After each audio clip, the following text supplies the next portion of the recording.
Have you ever laid awake at night with a mind that just won't stop? Thoughts racing, heart pounding, memories flashing. What if I had done it differently? Why can't I stop thinking? Why does my mind feel like a battlefield? If that sounds familiar, you're not alone. In fact, millions of people feel exactly the same way. But what if I told you this? You are not broken. You are not alone.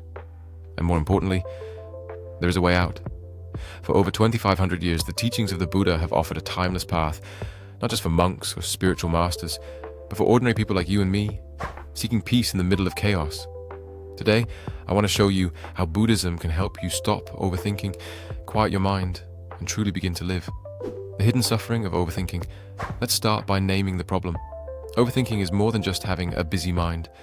It's a form of subtle suffering, a constant background noise that robs us of peace. In Buddhism, this is known as dukkha. Dukkha isn't just physical pain. It includes mental agitation, restlessness, worry, confusion, everything that pulls us away from the present moment. And overthinking is one of the most common forms of it. We replay the past, obsess about what people think, fear what hasn't even happened. It's like trying to control a storm with your bare hands. Exhausting, futile, painful. But the Buddha never said, stop thinking. He said, see clearly. When we understand why we overthink, we take the first step toward healing. Why the mind overthinks, and how Buddhism sees it. According to Buddhism, the mind clings to 3 poisons. Craving. We want things to go our way. Aversion. We push away anything unpleasant. Delusion. We misunderstand reality itself. Overthinking is often our attempt to predict pain, prevent failure, control what we cannot control. But Buddhism shows us something radical. Suffering doesn't come from what happens. It comes from our resistance to what happens. We crave certainty, but life is uncertain. We fear loss, but life is change. We want control, but control is an illusion. So what do? We don't shut the mind off. We learn to relate to it differently. You are not your thoughts. One of the most liberating truths in Buddhism is this. You are not your thoughts. Your thoughts are events, not facts. They rise and fall like waves on the ocean. You are the ocean. You are the awareness beneath the waves. Here's an example. Imagine you're sitting by a river. Thoughts are leaves floating past on the surface. Some are calm, others chaotic, but all of them pass. Mindfulness, called sati in Pali, is the practice of watching those thoughts without attachment. You don't dive in, you observe. And over time, something amazing happens. The thoughts are still there, but they lose their power. Because peace doesn't come from silencing your thoughts. It comes from disengaging from them. This is where healing begins. The 4 Noble Truths, your inner map to peace. Let's go deeper. The Buddha's first teaching after enlightenment was called the 4 Noble Truths, a map to end suffering. Here's how they apply to overthinking. There is suffering. Not just physical pain, but the mental chatter, anxiety, and restlessness we carry daily. Suffering has a cause. Craving. Wanting things to be different. Wanting control. Wanting to feel safe through thinking. There is an end to suffering. Peace isn't just possible. It's natural. It's who you are beneath the noise. There's a path to that peace. The 8-fold path. A life rooted in mindfulness, ethical living, and wisdom. These are not abstract ideas. They are tools. If you understand them, not just intellectually, but experientially, you'll never see your mind the same way again. 3 Buddhist practices to quiet the mind. Let's make this practical. Here are 3 powerful Buddhist practices you can start today, even if you've never meditated before. 1. Morning mindfulness. Before you check your phone, sit in silence, close your eyes, breathe, notice. Let go of trying to do it right. Just be present.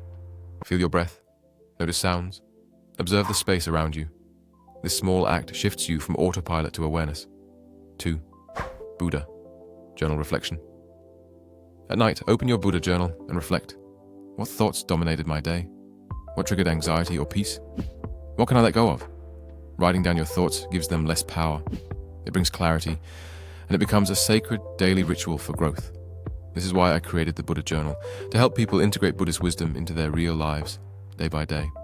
3. Letting go mantra meditation. Sit comfortably. Close your eyes. Repeat slowly, silently. I let go of what I cannot control. I return to this breath. I trust the unfolding of life.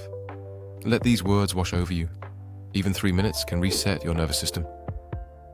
How my life changed, and how yours can too.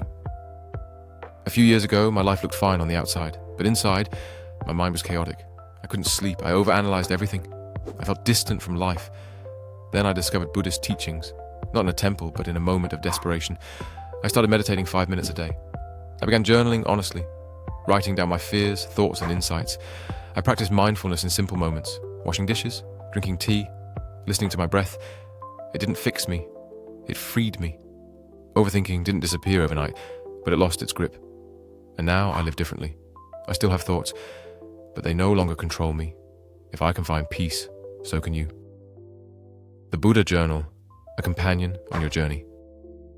Let's talk about something that can make this real for you. I created the Buddha Journal because I needed a place to organize my thoughts, reflect on Buddhist wisdom, stay consistent with my practice. Inside, you'll find daily prompts based on mindfulness and self-awareness, gratitude pages, weekly check-ins, quotes from the Buddha to guide you. It's not a notebook, it's a practice partner. If you're serious about changing your mind and your life, this is the tool I wish I had when I started. You don't need to be a monk to live mindfully. You just need a moment and a method. If you're still here, something in you is ready. Ready to stop living in your head and start living in the present. Ready to stop surviving and start being. Buddhism is not about escaping life. It's about entering it more fully, with wisdom, clarity, and compassion. So take a breath. Start small. Be gentle with yourself. Peace isn't something you earn. It's something you remember. If this video helped you, share it with someone who's struggling. And if you want to go deeper, the Buddha Journal is linked below. Until then, may you be well, may you be peaceful, may you be free.